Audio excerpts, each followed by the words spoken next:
Okay. This is again a practical concept which can be very helpful.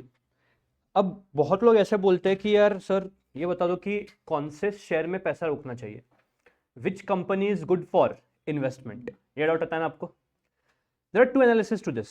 One is called as fundamental analysis, the second one is called as technical analysis. Technical analysis मतलब वो ये देखा है क्या, कुछ ऐसा blue blue बोलता हूँ, ग्रीन और रेड कलर का लाइन रहता है, उनको कैंडल स्टिक बोलते हैं. वो सच बोलो, अगर आपको वो एनालाइज करना है तो आपको चिपक के रहना पड़ेगा compulsory. The other one is fundamental analysis, judging on the companies performance, balance sheet, cash flow, income statement, या फिर कंपनी के शेयर प्राइस का पास्ट ग्रोथ क्या है, वो निकाल के हम लोग उसको फ्यूचर प्रोजेक्शन कर सकते हैं. मतलब analyzing a company on the basis of its past performance is the second way of how to जज कि whether we should invest in this company और नॉट. मतलब एक 10-15 साल का डेटा लेंगे कंपनी का शेयर प्राइस का, और क्या करेंगे, उसको एक्सेल में इंपुट करके कुछ ना कुछ दो फॉर्मूलाज है, वो फॉर्मूलाज लगा के आसान से मिल जाएगा कि भाई इनकम कितना है उसका, ठीक है, इनकम ग्रोथ कितना है उसमें, या फिर रिटर्न कितना दिया है उस कंपनी ने for the last 10 years 15 years what ever the case में भी. अब this is a very important, बहुत मजा आता है ये करने में. अगर आपको एक बार समझ गया ना, you love it. The problem is that getting data बहुत बड़ा लोचा है इंडिया में. डेटा मिलना बहुत ही बड़ा लोचा है, क्योंकि कंपनी का 10-15 साल का डेटा मिल तो जाएगा बट आपको परेशान करेगा. क्यों?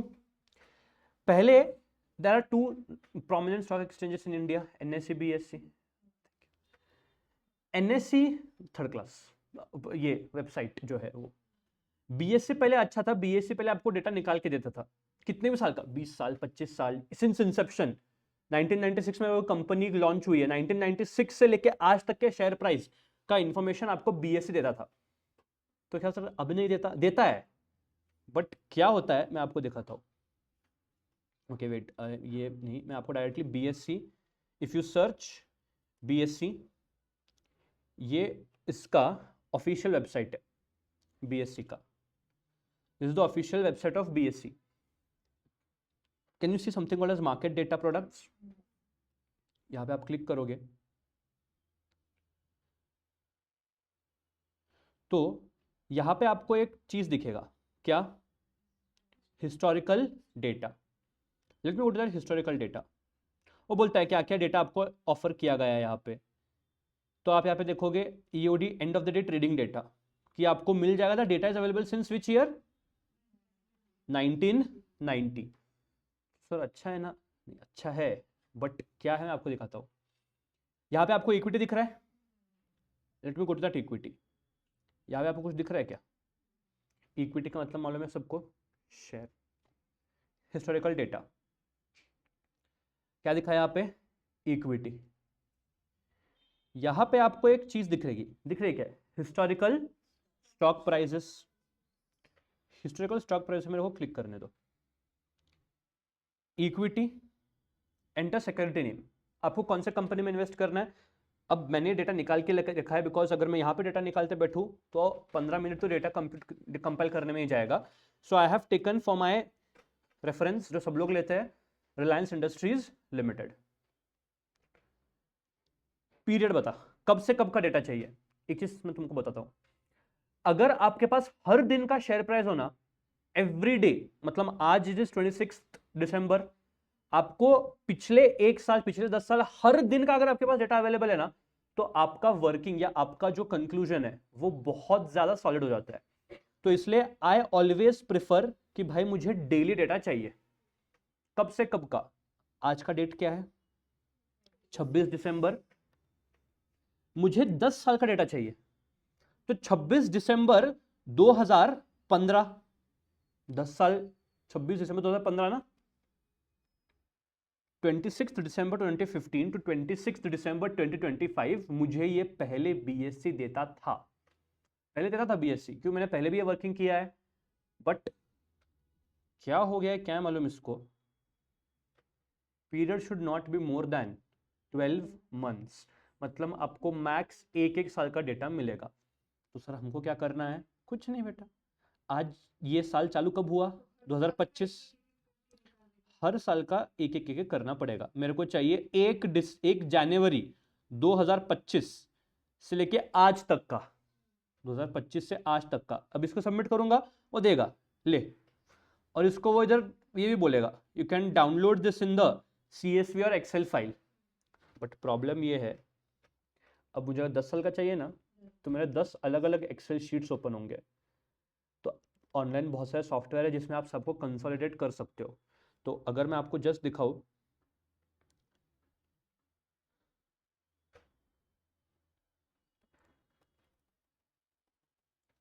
ये सब अलग अलग साल का ये है, और इनको मैंने मर्ज किया है। अब मर्ज के लिए आप ऑनलाइन जाओ, एक सर्च करो एक्सेल मर्जर, फाइल्स डाल दो, मर्ज करके आपको दे देगा। तो मैं डायरेक्टली मर्ज करने के बाद का कॉपी आपके सामने ओपन करता हूं। कब से डेटा अवेलेबल है रे? 1 जनवरी 2014 से लेके डेटा अवेलेबल है, और लास्ट डेटा कब का है? परसों का 24 दिसंबर 2025। 25 को कल क्रिसमस था, मार्केट्स पर क्लोज्ड। तो 24 दिसंबर तक का डेटा अवेलेबल है। ये डेटा अवेलेबल कैसे किया मैंने? वो सेम BSC में गया मैं, फिर से मैं आपको समझाता हूं, अगर आपको करना है तो यू कैन डू दिस। पहले सिंपल BSC का वेबसाइट ओपन कर देना। यहां पे आपको मार्केट्स दिखेंगी, इधर मार्केट में जाना, यहां पे आपको इक्विटी दिखेगा, इक्विटी में जाना, नीचे हिस्टोरिकल डेटा दिखेगा, उसमें जाना, यहाँ पे इक्विटी दिखेगा, उस पर क्लिक करना, यहाँ हिस्टोरिकल स्टॉक प्राइसेस रहेंगे, यू कैन गो देयर। जो स्टॉक आपको चाहिए वो एंटर करो, डेट डालो, डेली कब से कब का चाहिए, मैक्स आप 1 साल तक का कर सकते हो। अगर आपको 10 साल चाहिए, 10 अलग अलग एक्सेल फाइल्स होंगे, मर्ज इट, कोलेट इट, आपका काम हो जाएगा। या फिर सिंपल आप क्या कर सकते हो, सर मेरे को ये नहीं समझता सर, मैं भूल गया आपने किधर से क्या किया क्या नहीं किया। Just do a very simple thing, BSC historical data या historical prices, historical stock price ले, हिस्टोरिकल इंफॉर्मेशन, जो पहला वेबसाइट है उसको ओपन कर देना। यहाँ पे आपको डायरेक्टली वो इक्विटी पे लेके जाएगा। फिर इक्विटी में क्लिक करना, हिस्टोरिकल स्टॉक प्राइसेस ले लेना, डालो तुमको जो डालना है वो, depends on which company you want to analyze. मैंने रिलायंस लिया बिकॉज सब लोग पहले वही एनालाइज करते हैं। सिंपल चीज, कितने हैं यहाँ पे? 2967। मतलब सर इतना डेटा, और किधर तक लिया है वो? कुछ भी गंदा गंदा इंफॉर्मेशन दिया है। मुझे इसमें से एक ही इंफॉर्मेशन चाहिए कि भाई 1 जनवरी 2014 को रिलायंस कितने पे बंद हुआ। आई don't want open price, I don't want high price. Open price मतलब कौन से प्राइस पे वो ओपन हुआ, जब मार्केट सेशन ओपन होता है तो what is the first price, opening price. I don't want that. High price, वो उस दिन में 1 जनवरी में रिलायंस सबसे ऊपर कौन से प्राइस पे था, सबसे नीचे कौन से प्राइस पे था, लो price. I don't want it, I want what, close price, उस दिन पे रिलायंस कितने में बंद हुआ। बाकी आगे का जो भी इंफॉर्मेशन है, ये इंफॉर्मेशन मेरे कोई काम का नहीं है। आई don't want this information at all. मुझे क्या चाहिए? डेट और क्लोज प्राइस चाहिए, ठीक है। ये इंफॉर्मेशन के बेसिस के ऊपर I can calculate returns. But one thing, have you all done the concept of bonus? अपन ने फाउंडेशन में बोनस सीखा था। क्या होता है रे bonus? What is the meaning of bonus issue? Capitalization of profits, very good. I don't want the English meaning, I want उसमें होता क्या है एग्जैक्टली बोनस में। एक शेयर पे, एक शेयर या जितने भी शेयर जो फ्री मिलते हैं, मतलब बेसिकली कंपनी आपको नए शेयर इशू करता है, बट बदले में आपसे कुछ पैसा लेता है क्या? नहीं। Bonus are what? Free of cost. Just understand one thing, today number of shares, company के पास टोटल कितने शेयर्स है? लेट अस से कंपनी के पास 10,000 शेयर्स पड़े हुए हैं। Current market price of the company on as on today is 120। तो there is something called as market capitalization या वर्थ। वो कैसे होता है? Number of shares into current market price. एक MCQ था अपने केस सिनेरियोज में जिसमें ये कवर था, market capitalization, number of shares into current market price. तो ये निकल गया मार्केट कैपिटलाइजेशन। अब होता क्या है, कंपनी बोनस देता है, बोनस का रेशियो जो है लेट अस से वो 2:1 का रेशियो है, मतलब एक शेयर पे 2 बोनस, या फिर मैं सिंपल रखता हूं अपने कैलकुलेशन के लिए, बोनस इज 1:1, एक शेयर पे एक बोनस फ्री। मतलब टेल मी, अपने कितने शेयर है 10,000, तो बोनस कितना मिलेगा 10,000, परफेक्ट। बोनस शेयर्स कितने हो जाएंगे 10,000। अच्छा टेल मी वन थिंग, क्या ये 10,000 शेयर्स के लिए कंपनी को कोई पैसा मिलता है? नहीं। क्या होता है, मार्केट कैप मतलब जो इक्विटी होता है वो दो चीजों का होता है, एक शेयर कैपिटल, एक रिजर्व्स। आपने अभी बोला bonus is capitalization of reserves, मतलब रिजर्व का पैसा मैं कहां ऐड करता हूं, इक्विटी शेयर कैपिटल, मतलब एक माइनस दूसरा प्लस। तो tell me, should market capitalization change? आपका मार्केट वैल्यू बदलना चाहिए कि बोनस की वजह से? अगर आपने फाउंडेशन में अच्छे से पढ़ा था बोनस, तो एक पॉइंट था, बोनस की वजह से कभी भी आपका मार्केट कैपिटलाइजेशन चेंज होता नहीं है। क्यों? पहले जितना वैल्यू था अभी भी शेयर होल्डर का उतना ही वैल्यू रहेगा, क्योंकि कंपनी को पैसा मिला ही नहीं है ना यार, तो मार्केट कैप बढ़ेगा कैसे? तो आफ्टर बोनस कंपनी के पास कितने शेयर्स होंगे? 10,000 ये, 10,000 ये, 20,000 शेयर्स। भाई साहब मार्केट कैप क्या रखना है, सेम रखना है, तो करंट मार्केट प्राइस क्या होना चाहिए, कम होना चाहिए। करंट मार्केट प्राइस क्या हो जाएगा, गिर जाएगा। मतलब आप ऑब्जर्व करना, बोनस के एक दिन पहले मार्केट प्राइस अलग रहेगा, बोनस के इमीडिएटली बाद मार्केट प्राइस गिर जाएगा। कितने से गिरा ये? 120 से 60, मतलब हाफ हुआ। यस और no? Let me take you to one thing. यहां मैं सर्च करता हूं रिलायंस इंडस्ट्रीज लिमिटेड, ठीक है। Can you see there is something called as corp actions, corporate actions, मतलब ये डेटा देता है कि रिलायंस ने कब कब बोनस दिया, कब कब डिविडेंड दिया। डिविडेंड वगैरह मेरे को कुछ नहीं चाहिए, I want just what bonus, bonus history. कब कब बोनस दिया रिलायंस ने? 28 अक्टूबर 2024, 7 सितंबर 2017 और 26 नवंबर 2009। प्लीज टेल मी, क्या मेरे एनालिसिस के लिए कौन से डेट्स इंपॉर्टेंट है? Bonus dates for my analysis which is important. देख मेरा डेटा चालू होता है 2014 से, तो 14 से पहले जो भी हुआ है इधर इनकॉर्पोरेट करूं मैं, तो I will ignore this date because my data is of what 1 January 2014, तो I have to ignore this date 26 November. But ये दोनों डेट्स मेरे लिए रिलेवेंट है। और बोनस का रेशियो क्या है? Luckily it is 1:1। तो मैं यहां पे क्या लिख रहा हूं, ये तो सब ठीक है, इसको थोड़ा मैं शिफ्ट करता हूं यहां पे। Let me right corporate action. पहला डेट कौन सा है? 28 अक्टूबर 2024, पर मैं पहले अर्लीस्ट डेट लिखता हूं, अर्लीस्ट डेट इज 7 सितंबर, 7 सितंबर 2017, और दूसरा डेट क्या है 28 अक्टूबर 2024।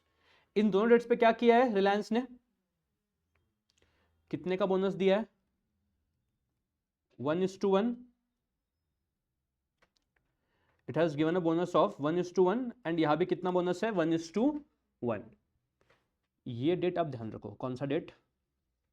7 सितंबर 2017।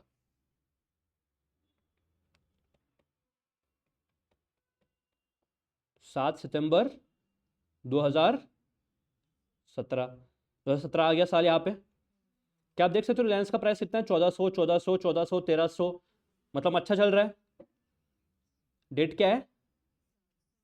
7 सितंबर 1644। 7 दिसंबर का प्राइस देखो क्या हुआ, is it almost half? Why? Bonus. Because of bonus what happens, share price of Reliance has fallen.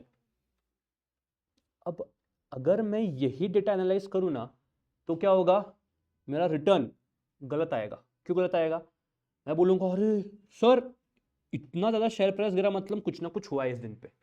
भाई it is not a adverse thing, bonus की वजह से प्राइस गिरा है, बट आपका नंबर ऑफ शेयर्स बढ़ा है ना, आपका शेयर होल्डिंग तो उतना ही है। तो भाई इसीलिए मुझे एक एडजस्टेड प्राइस निकालना पड़ेगा, ऐसा प्राइस जिसमें ये बोनस का इफेक्ट नलिफाई हो जाए। क्यों? अगर मैं अभी रिटर्न निकाल सकता हूं, बट यार यहां पे अगर मैं बोलूंगा परसेंटेज चेंज कितना हुआ है, कितने परसेंट से प्राइस गिरा है, तो is a very wrong conclusion which I am doing यहाँ पे। मैं बोलूंगा 50% से प्राइस गिरा है, अरे वो 50% बोनस का है यार, बोनस की वजह से प्राइस आपका आधा हुआ है। नेक्स्ट डेट कौन सा था याद है आपको? 28 अक्टूबर 2024। जाए वहां पे, ये तो रिसेंट वाला है। 28 अक्टूबर 2024 कितना प्राइस चल रहा है? 2000 28 अक्टूबर 2024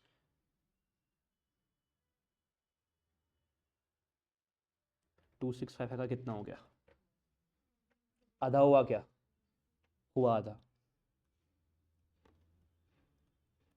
बट ये बोलना कि रिलायंस का शेयर प्राइस 50% से गिरा है, again a very illogical conclusion. ये 50% कोई एडवर्स चीज नहीं है, ये बोनस की वजह से प्राइस गिरा है।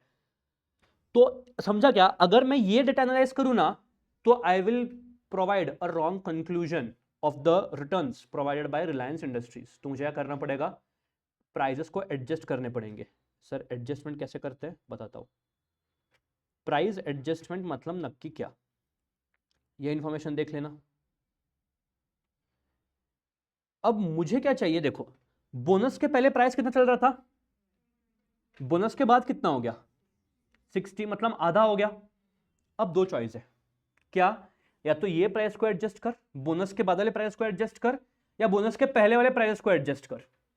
मतलब एडजस्ट 60 और adjust what? All the analysts adjust पहले वाला प्राइस। क्यों? आपको आगे मालूम है कि कब बोनस होने वाला है, तो तुम प्रेडिक्ट कैसे कर सकते हैं?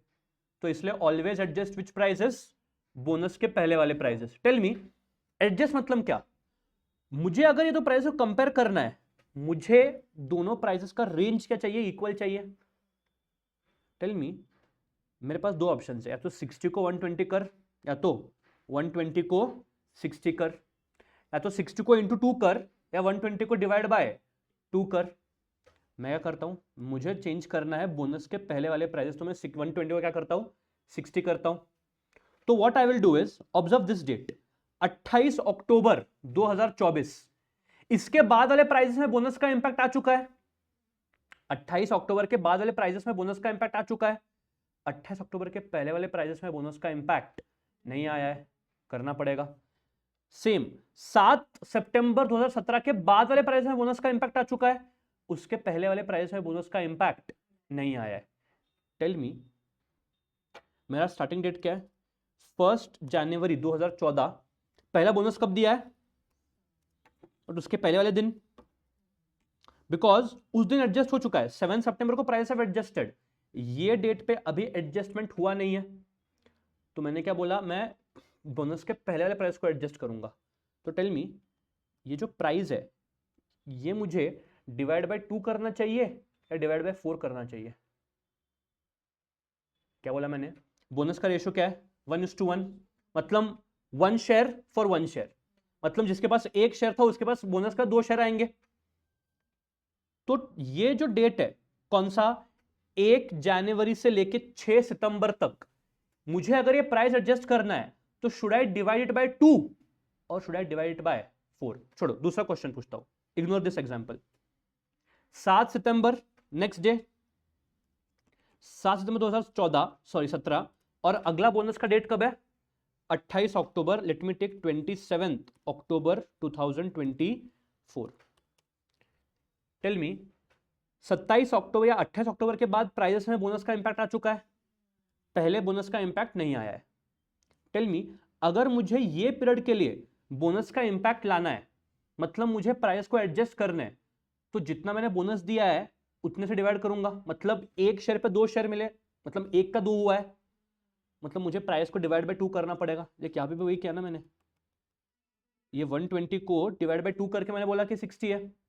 तो what I will do is, ये रेंज जो है 7 सितंबर से 27 अक्टूबर, जो शेयर प्राइस है उनको मैं डिवाइड बाय क्या करूंगा? 2 करूंगा। चलो, डेट क्या है? 7 सितंबर 2017, 7 सितंबर 2017, 7 सितंबर मतलब ये वाला date. What I will do is divide them by 2। तो ये मैंने पकड़ा, डिवाइड बाय क्या किया? 2 किया। सर ये कब तक? यार ये परसेंटेज में नहीं चाहिए, इसमें चाहिए। क्या आ गया वो 409.45। चलिए कब तक करना पड़ेगा? जब तक बोनस का डेट था। कौन सा डेट था? 27 अक्टूबर 2024, बिकॉज उस डेट के बाद के बोनस इंपैक्ट आ चुका है। तो मुझे क्या करना पड़ेगा? I have to extend till to what date? 27 October 2024। कहाँ पे वो डेट? कहाँ पे गया वो? 17 था ना वो? हाँ, तो मैं करूंगा I just simply drag this down. Same formula drag करूंगा। कब तक ड्रैग करूंगा? 27 अक्टूबर 2020। आपको मिनट समझ जाएगा कि क्या हुआ है, 2 सेकंड में समझेगा। ये चलना है, ये date date date date October 2024। Ready to go mad? हाँ, है नहीं, छुट्टी था उस दिन, मार्केट बंद रहेंगे। Ready to go mad? अब कंपेयर कर सकता है क्या? 1327 became 1334। Now you can compare. क्या देख, एडजस्टेड प्राइस कितना है? 1300, और नेक्स्ट प्राइस कितना है? 1334। देख, इन दोनों को कंपेयर करना पागलपन है, बट ये और ये, इन दोनों को तो कंपेयर कर सकता हूं ना मैं। अच्छा, 28 अक्टूबर के बाद बोनस का इंपैक्ट आ चुका है, मतलब कोई एडजस्टमेंट की जरूरत है क्या? तो what I will do is, जो ये प्राइसेस है, मैं बोलता हूँ एक्सेल को भाई वही ले तो आगे, क्योंकि कोई एडजस्टमेंट की जरूरत ही नहीं है। अब क्या तुम कंपेयर कर सकते हो 1327 बिकम 1334? भाई इतना वेरिएशन चलता है, बट तुम बोल रहे हो 2000 से वो आधा हो गया, लोग मर ही जाएंगे। तो इसलिए लोगों को बोलना भाई ये बोनस का इंपैक्ट है, तू प्लीज एडजस्टेड प्राइस ले कंपैरिजन के लिए।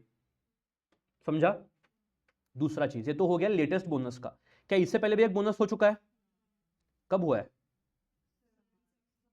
7 सितंबर 2017। अब तुम मेरे क्वेश्चन का आंसर दे पाओगे। Let me just take you to that particular date. कहां पे वो डेट आया है? ठीक है, 7 सितंबर 2017। इधर से आगे वाले प्राइस एडजस्ट हो चुके हैं, अब पहले वाले प्राइस एडजस्ट करने हैं। क्या मुझे ये प्राइस भी एडजस्ट करना पड़ेगा? टेल मी, बोनस का रेशियो क्या है? तो डिवाइड बाय 2 करूं, बट दिक्कत ये है डिवाइड बाय 2 किया तो प्राइस कितना आ गया? भाई डिवाइड बाय 4 करना पड़ेगा, क्योंकि बोनस जो ऊपर के है उसमें 2 बोनस का इंपैक्ट देना है। देख, ये जो पहले वाले हैं इसमें 1 बोनस का इंपैक्ट नहीं, 2 बोनस का इंपैक्ट देना है मुझे। तो इसलिए मैं तुमको ये सवाल पूछा था कि भाई ये जो पीरियड है ना, यहां पे मैं प्राइस को डिवाइड बाय 2 करूं कि डिवाइड बाय 4 करूं? The answer is have to divide it by 4। Why? Because of a very simple reason. ये जो बोनस मैंने लेटेस्ट दिया है, वो ये पीरियड में एक ही बोनस का इंपैक्ट आएगा, बट इस पीरियड के पहले वाले प्राइस में 2 बोनस का इंपैक्ट आ जाएगा। हाँ कि ना? तो मुझे क्या करना पड़ेगा? मुझे करना पड़ेगा ये जो प्राइस है ना, इसको डिवाइड बाय 2 नहीं, डिवाइड बाय 4, बिकॉज 2 बोनस का इंपैक्ट करना है मुझे। तो डिवाइड बाय 4, 2 इंटू 2 रे सर, 3 बोनस है तो 2 इंटू 2 इंटू 2, 8। 6 नहीं, 8, 6 नहीं। तो अब मैं ये कहां तक ट्रैक करूंगा? 6 सितंबर 2017। परफेक्ट। जस्ट अपने एनालिसिस के पहले वाले दिन, ऊपर ऊपर ऊपर ऊपर ऊपर ऊपर ऊपर। Now ready to go mad. अब देखोगे आप, अब कर सकते हो एनालाइज। 411 टू 409, इनको बोलते हैं एडजस्टेड प्राइस। क्या बोलते हैं इनको? Adjusted prices. अब ये इंपॉर्टेंट इसलिए है बिकॉज ये adjusted prices effect of bonus हटा देते हैं। These prices remove the effect of bonus. मतलब क्या? अगर कंपनी ने बोनस दिया ही नहीं रहता तो शेयर प्राइस क्या होते हैं कंपनी के शेयर प्राइसेस ये होते हैं। सर क्या ये इंपॉर्टेंट है? The answer is yes. ये एडजस्टमेंट किए बिना आपको ट्रू रिटर्न मिलेगा नहीं। अब रिटर्न निकालने का बहुत सिंपल टेक्निक है। क्या टेक्निक है? अर्लीस्ट डेट कौन सा है मेरे पास? 1 जनवरी। लेटेस्ट डेट कौन सा है?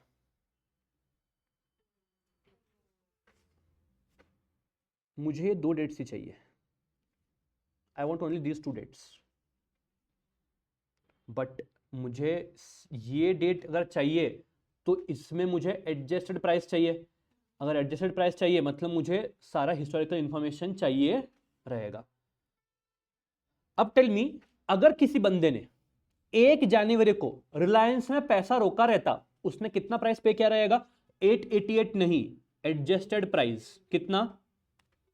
मतलब I would have invested 222.18। Sir minus क्यों? पूछा जा रहा है ना। हाइपोथेटिकली अगर मैं 24 दिसंबर को ये सेल करता हूं, if I sell this on 24 December, मुझे कितना मिलेगा? 1557.95। I want only these students. Excel में एक रेडीमेड फॉर्मूला रिटर्न निकालने के लिए तुमको मैंने आईआरआर फॉर्मूला सिखाया था एक्सेल का। आईआरआर फॉर्मूला अगर देखोगे तो आईआरआर में जब मैं ये करता हूं तो मुझे क्या बोल रहा है? वैल्यूज, वैल्यूज बस। This is wrong sir. 601%। जो आईआरआर का फॉर्मूला है वो इग्नोर करता है। क्या इग्नोर करता है? डेट। भाई 14 किधर, 25 किधर? तो इसलिए IRR formula ignores this. The formula which takes into consideration is X IRR. Formula कौन सा है? X I R R. क्या चाहिए? वैल्यूज, ले वैल्यूज। डेट्स, ले dates. Reliance Industries has given me a return of 17.64% since 2014 till the current date. Absolutely good. अच्छा return है। 17% per annum लिखना पड़ संकेत। 17% हर साल रिटर्न दे रहा है आपको रिलायंस इंडस्ट्रीज। अब मैं प्रोजेक्ट कर सकता हूं आगे आने वाले सालों के लिए। तो किया क्या मैंने? हिस्टोरिकल प्राइस निकाले सबके, और फिर क्या किया? उन हिस्टोरिकल प्राइसेस को बोनस के लिए एडजस्ट किया और बोला कि भाई अगर किसी व्यक्ति ने इतना पैसा लगाया हो तो आज उसका कितना वर्थ है? 1557। तो रिटर्न निकालने के लिए मैंने क्या किया? I used a formula called as X I R R. Sir क्या मुझे हर दिन का रिटर्न मिल सकता है? हाँ, अगर तू को इतना ही हर दिन का रिटर्न चाहिए तो you can get daily return. How daily return? Closing adjusted price minus opening adjusted price divide by opening adjusted price divide by opening adjusted price. Daily return कितना है यहाँ पे? -1.5%। Let me scroll this down. हर साल का return मिल गया, हर दिन का रिटर्न मिल गया आपको। अब मैं अगर आपको एक बात बोलूं, अगर आप डेटा छोटा करते हो ना तो एक और फॉर्मूला है एक्सेल में। क्या आपको कंपाउंडिंग विम्पाउंडिंग मालूम है? मैं यहां पे लिख रहा हूं वैल्यू ऑफ 1 रुपी। मतलब अगर किसी व्यक्ति ने 1 रुपए लगाया हो रिलायंस में आज, मतलब कौन से डेट पे? ये डेट पे।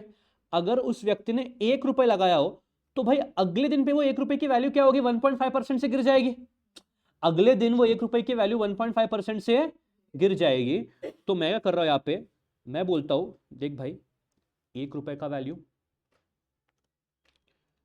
Into 100% plus 1.5। अब कैलकुलेटर में करो 1 माइनस 1.5%, 1 माइनस 1.5% करो।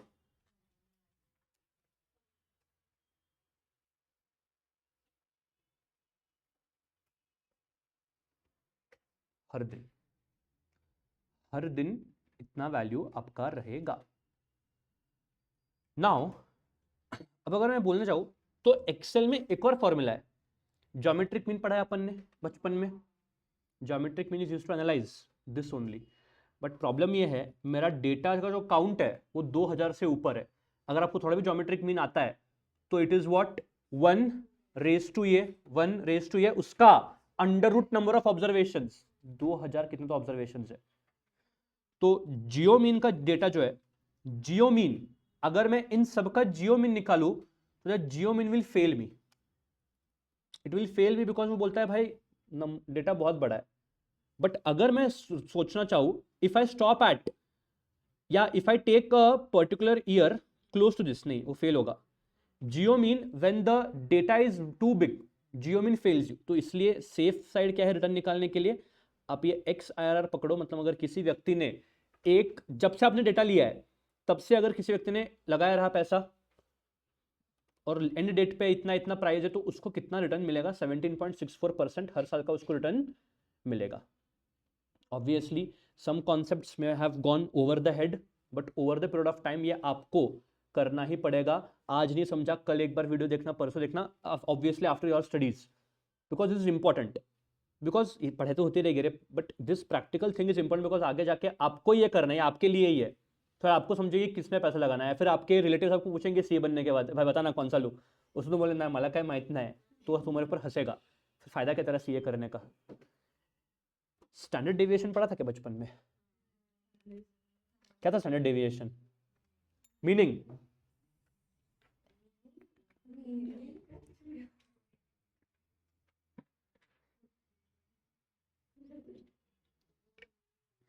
Deviation from mean, standard deviation.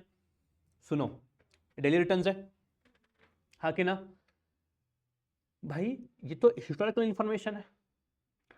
अब मुझे अगर फ्यूचर में इन्वेस्ट करना है तो I need to know what is the chance और what is the percentage that ये रिटर्न अलग हो। अलग मतलब क्या, डेविएशन मतलब क्या, वर्ण। तो what is the percentage of deviation, आपने बचपन में पढ़ा रहेगा, standard deviation is a measure of risk. Standard deviation measures what, risk in a particular. तो रिटर्न तो मेजर कर लिया, बट सिर्फ रिटर्न इंपॉर्टेंट नहीं है, रिस्क कितना है वो भी तो चाहिए ना। भाई रिटर्न को तो मैं अदानी में इन्वेस्ट करूं, बट रिस्क का क्या? तो रिस्क मेजर क्या करता है, स्टैंडर्ड डेविएशन। एक्सेल में उसके लिए भी फॉर्मूला है, standard deviation dot P. But ये फॉर्मूला समझने से पहले कुछ चीजें आपको मैं समझाता हूं। एक दिन में जब भी हम एनालिसिस करते हैं, एक साल में, नॉट एक दिन में, इधर something called as trading days. Market 365 दिन खुला नहीं होता, सैटरडे संडे गयो, हॉलीडेज गयो, तो इफेक्टिवली अपन पकड़ते हैं ट्रेडिंग डेज 250। कितना? जैसे कन्वेंशन 250 ट्रेडिंग दिन है एक साल में, मतलब market will be open only on how many days, 250 days. 100 दिन मार्केट बंद रहेगा, 52 वीक्स होते हैं, हाँ कि ना। हर हफ्ते में सैटरडे संडे आएगा, तो 2 दिन गए, 50 इंटू 2, 100 दिन चले गए, तो 365 में से 100 दिन गए, 265, 15 दिन छुट्टियों का बायंस कर लो, तो 250 will be the trading days. छुट्टी है, जैसे कल क्रिसमस था, वो छुट्टी के दिन मार्केट बंद रहता है ना, सैटरडे संडे छोड़ के मार्केट कब बंद रहता है, तो वो। तो मुझे क्या करना मालूम है क्या, आई वॉन्ट टू नो कि भाई हर साल अगर रिटर्न 17% है, रिस्क कितना है। रिस्क के लिए मुझे डेली रिटर्न चाहिए। आप एक्स बार माइनस ए, कोई जरूरत नहीं है, a simple formula, standard deviation. वो क्या बोलता है, नंबर डाल भाई, तेरे को कौन से नंबर्स का वेरिएशन चाहिए, मुझे चाहिए ये, what is the chance that is returns will very. Return डाल दिया, सारे रिटर्न डाल दिया मैंने, बट एक्सेल मुझे बोलता है भाई सुन, तुझे डेली रिटर्न चाहिए, हाँ कि ना, तूने मेरे को डेली रिटर्न दिया है और तेरे को चाहिए स्टैंडर्ड डेविएशन साल का, तो you should logically multiply the, चिपकली है ऊपर मेरे, इट्स ओके, शांत रहो, यहां पे ध्यान, दिस इज इंपॉर्टेंट। सुनो, अगर मैंने इस एक्सेल को बोला है कि भाई हर साल का रिटर्न है, तो भाई डेवी हर दिन का रिटर्न है, sorry, every day's return is there, but I want how much is the risk per year, per annum. तो उसको मुझे क्या करना पड़ेगा, मुझे बोलना पड़ेगा भाई ये डेली को एनुअली कन्वर्ट कर, तो आप इंटू 365 करते थे 250, बट स्टैंडर्ड डेविएशन का फॉर्मूला में क्या अंडर रूट है कि नहीं, तो इसको तो अंडर रूट मिल जाएगा, ये फॉर्मूला जो है वो रिटर्न्स को अंडर रूट दे देगा, बट इसको अंडर रूट कौन देगा, तो इसलिए एक्सेल में there is one more formula, square root of 250। let me convert this to percentage, 29.08% per annum is the risk in Reliance Industries. अगर आपको रिस्क ज़्यादा चाहिए, सॉरी, अगर आपको रिटर्न ज़्यादा चाहिए, you should be willing to take more risk. तो ऐसे कंपनीज जिनका रिटर्न ज़्यादा है, उन कंपनीज में रिस्क भी क्या होगा, ज़्यादा ही होगा। उस कंपनी में रिस्क भी क्या होगा, ज़्यादा होगा। सो अगर आपका रिस्क एपेटाइट है 30% लेना, तो you can invest in Reliance industries. अगर आपको रिस्क कम चाहिए, take up a different stock, your wish. So this is how return and risk of a particular stock are calculated. And ये आपको इस लेक्चर के बाद डायरेक्टली आएगा सीए फाइनल में। This is not covered as far as inter syllabus is concern. Final में भी ये आपको एक्शन पे कोई नहीं बोलेगा, बट अगर आपको चाहिए, ये मेरा वर्किंग था, अगर आप देख सकते हो इसका फोल्डर का नाम क्या है, SFM। मेरे टाइम पे SFM था, होमवर्क। होमवर्क मतलब मैं करता था ऐसा। ये तो एक प्राइज है रे। तब के जमाने में ना साल भर का डेटा मिलता था, तो मैं मस्ती के लिए क्या किया, 2 जनवरी 2012 से लेके, ये मैंने कब किया था वर्किंग, 15 नवंबर 2022। रिलायंस इंडस्ट्रीज, बाजू में Tata power, Titan, ITC, Infosys, 5 companies लिए थे, बिकॉज मेरे पोर्टफोलियो में 5 कंपनीज थे तब के ज़माने में। पैसा बहुत कम था, अभी भी कमी है। हर एक का कॉर्पोरेट एक्शन, रिलायंस ने बोनस कितना दिया, टाटा पावर ने कुछ नहीं दिया, टाइटन ने कुछ नहीं दिया था, ITC ने दिया था, इन्फोसिस ने दिया था। देख, इन्फोसिस का 3 बोनस था, इसलिए price divide bye 8, price divide by 4, price divide bye 2। Change होगा ना, देख यहाँ पे बोनस का रेशियो है 1:2, मतलब 2 शेयर पे 1 बोनस। मतलब अगर आपके पास 1 शेयर था, तो आपको बोनस के रूप में 0.5 शेयर्स मिलेंगे। तो प्राइस में डिवाइड क्या, 1 डिवाइड 1.5 से, depending on the bonus ratio your figures will change. Yes, correct. ये रिटर्न ऑफ द इंडिविजुअल सब, तब मेरे को RIL ने 20% रिटर्न दिया था, आज कितना 17% रिटर्न है, it's okay. Tata power, Titan, ITC, Infosys, ये सब रिटर्न्स है। नीचे स्टैंडर्ड डेविएशन है, वही फॉर्मूला मिलेगा आपको, स्क्वायर रूट वाला, 250 वाला। फिर मैंने ये बताया था, अब ये बहुत ज़्यादा कॉम्प्लेक्स है, नहीं समझेगा आपको, बट अगर मैंने वेट्स चेंज किए, मतलब वेट मतलब भाई ये तो इंडिविजुअल हो गया, मुझे रिलायंस में 41% पैसा लगाना है, टाटा पावर में कुछ भी नहीं, टाइटन में 53%, इन्फोसिस में 6%, तब जाके क्या होगा, मेरा रिटर्न जो है वो मैक्सिमाइज होगा, रिस्क जो है वो मिनिमाइज होगा। तो 25% के रिटर्न के लिए 25% का ही रिस्क है। This is called as efficiency frontier, ऐसा उसको ग्राफ करके कुछ आता है। जैसे बहुत सारे कचरे तुम भी करोगे, बट ये आपको ऑब्वियसली सिखाएगा कोई नहीं, आपको ये मालूम रहेगा, ये कंसेप्ट आपको सिखाया जाएगा कि एफिशिएंसी फ्रंटियर ऐसा ऐसा है कि अगर मेरे पास मल्टीपल सिक्योरिटीज है, तो how to minimize risk and return, sorry, how to minimize risk but maximize return. Practical कोई नहीं, बट आपको जरूर नंबर सिखाए हैं, ये सॉल्व कर, ये फॉर्मूला है, ये सॉल्व कर। It is dependent on you whether you want to apply this और you don't want to apply. तो ये अपने इसलिए बोल रहा हूँ, थोड़ा अगर आज से करोगे ना, तुमको समझेगा। ये एक म्यूचुअल फंड का मैंने वर्किंग किया था, म्यूचुअल फंड का भी 2019 से डेटा अवेलेबल है, 2019 से लेकर डेटा अवेलेबल है। म्यूचुअल फंड का NAV, प्राइस नहीं रहता म्यूचुअल फंड का, म्यूचुअल फंड का नेट एसेट वैल्यू रहता है, हर दिन का अवेलेबल है। तो ये म्यूचुअल फंड ने मुझे रिटर्न कितना दिया है, 26% रिटर्न दिया है सिंस 2019 टिल द डेट। जो डेट क्या था मेरा, वही देगा डेट शायद, हाँ, 31 अक्टूबर 2022। ये कितना रिटर्न दिया मुझे इसने, 26%। अगर फॉर्मूला देखोगे, फॉर्मूला क्या लिखा है वहां पे, XIRR, वही फॉर्मूला है कि कोई फॉर्मूला नहीं है। ठीक है, so this is what I wanted to teach you today, कि अपन कौन से भी स्टॉक का हिस्टोरिकल प्राइस के बेसिस के ऊपर रिटर्न और रिस्क कैसे निकाल सकते हैं, how can we analyze this. ठीक है, अब आपको मैं एक छोटा सा चीज पूछता हूं, मैंने इन्फोसिस का भी ऐसा किया, सपोज इन्फोसिस का रिटर्न आया 18%, इन्फोसिस का रिटर्न 18% कम हो गया, 24% आया, कितना, इन्फी का रिटर्न आया 24%। ये किया नहीं है मैंने, but it might not be true also, just example. Infy का रिस्क है 40%, बिटवीन रिलायंस एंड इन्फोसिस क्या सिलेक्ट करना चाहोगे आप? Between Reliance and Infosys what would you try और what would you like to select?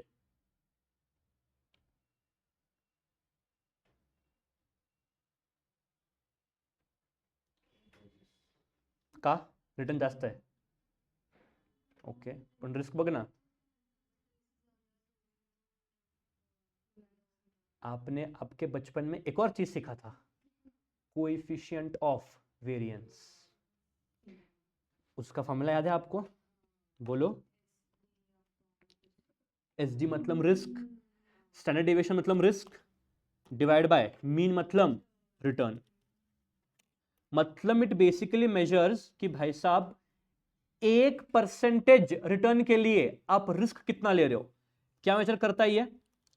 For 1% return how much is risk. 1% return के लिए risk कितना है. मैं अगर यहां पे आपको बोलूं आरआईएल का रिटर्न कितना है? 17.64. मेरे को पहले रिस्क चाहिए. आरआईएल का रिस्क कितना है? 29.08 डिवाइड बाय रिटर्न कितना है? घनेडा. Coefficient of variance in how much? 1.65. मतलब 1% रिटर्न के लिए आप रिस्क कितना ले रहे हो? 1.65 का. इन्फोसिस 40% के रिस्क के लिए आप रिटर्न कितना ले रहे हो? ये गंदा. 1.67. Now this is very close, this is very close. Late me just increase the risk 42. अब ठीक है. 1.75 आपने पढ़ा था. कोएफिशिएंट ऑफ वेरिएंस जितना कम उतना बेहतर. तो my conclusion is investing in Reliance industries limited. Coefficient of variance. एक सिंपल एग्जांपल भी क्या इसका सीओवी का. एक टेस्ट होता है, तेरे को मिलता है 25 मार्क्स. लेट अस से यू गेट 25 मार्क्स. रुक जरा, यू गेट 25 मार्क्स, ठीक है, एंड शी गेट्स 40 मार्क्स.